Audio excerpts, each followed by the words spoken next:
புரட்சி தலைவர் பெயரை சொல்லாமல் உச்சரிக்காமல் எவரும் தமிழகத்திலே கட்சியே நடத்த முடியாது. அந்த அளவுக்கு மக்கள் மத்தியிலே செல்வாக்கு பெற்ற தலைவர். தன் வாழ்நாள் முழு மக்களுக்காக அர்ப்பணித்தார். பொன்மனச்செம்மல் புரட்சி தலைவர் எம்ஜிஆர் இறைவனால் கொடுக்கப்பட்ட கொடை தமிழ்நாட்டு மக்களுக்கு.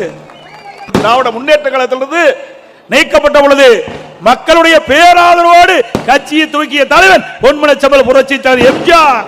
பொன்மனச்செம்மல் புரட்சி தலைவர் எம்ஜிஆர் சட்டமன்றத்திலே பேசுகின்ற பொழுது அவர் மீது செருப்பை வீசி எறிந்தார்கள். அதையெல்லாம் தாங்கிக் கொண்டு பொன்மனச்செம்மல் புரட்சி தலைவர் எம்ஜிஆர் மைக்கே இல்லாம சட்டமன்றத்தில் உரையாற்றினார்.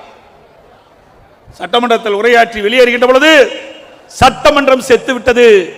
மக்களுடைய பேராதரவோடு மக்களை சந்தித்து மீண்டும் இந்த ராமச்சந்திரன் முதலமைச்சராக சட்டமன்றத்தில் நுழைவேன் என்று சபதம் போட்டார். தமிழகத்தில் இன்னும் சில தலைவர்கள் இருந்தார்கள். தனக்கு பின்னாலே தன்னுடைய பையன் வர வேணும், ஆட்சி அதிகாரத்துக்கு வரணும், கட்சியில் அந்த பதவி தொடர வேணும், அதுக்கு பிறகு தன் பேரை வர வேணும், அவர் பதவிக்கு வர வேணும், அதிகாரத்துக்கு வர வேணும், அதுக்கு பிறகு கொள்ளு பேரனும் வர வேணும் என ஆசைப்பட்ட கட்சியும் தமிழகத்தில் இருக்குது.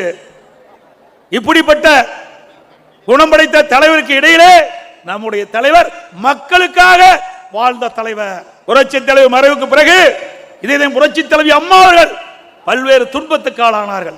திராவிட முன்னேற்ற கழக தலைவர்களால் எவ்வளவு பிரச்சனை சந்தித்தார்கள், எவ்வளவு வழக்குகளை சந்தித்தார்கள். அதையெல்லாம் எதிர்கொண்டு பொன்மனச்செம்மல் புரட்சி தலைவர் எம்ஜிஆர் விட்டு சென்ற பணியை தான் தொடர்ந்து செயல்படுத்தவேன் என்று உறுதி பூண்டு எதற்கும் அஞ்சாமல் துணிந்து நின்று 15 ஆண்டு காலம் தொடர்ந்து முதலமைச்சராக இருந்து சாதனை படைத்த தலைவி புரட்சி தலைவி அம்மா. இத்தனை வழக்குகள், எவ்வளவு துன்பத்தை சோதனையை சந்தித்தார்கள், அத்தனையும் மக்களுக்காக. இருவரும் தலைவர்களுக்கு வாரிசு கிடையாது, நாம் தான் வாரிசு. இங்க இருக்கட்டுமே, நாம் தான் வாரிசு. பொன்மனச்செம்மல் புரட்சி தலைவர் எம்ஜிஆர் அவர்களுக்கும் சரி, இதே புரட்சி தலைவி அம்மாவுக்கும் சரி, மக்கள் தான் தன்னுடைய பிள்ளைகளாக நேசித்தார்கள். தன்னுடைய பிள்ளைகளுக்கு என்ன வேண்டும் என்பதை பார்த்து பார்த்து செயல்பட்டு இன்றைக்கு தமிழகம் இந்தியாவிலே முதன்மை மாநிலமாக உருவாக்குவதற்கு காரணகர்த்தாக இருந்தவர்கள் நம்முடைய தலைவர்கள்.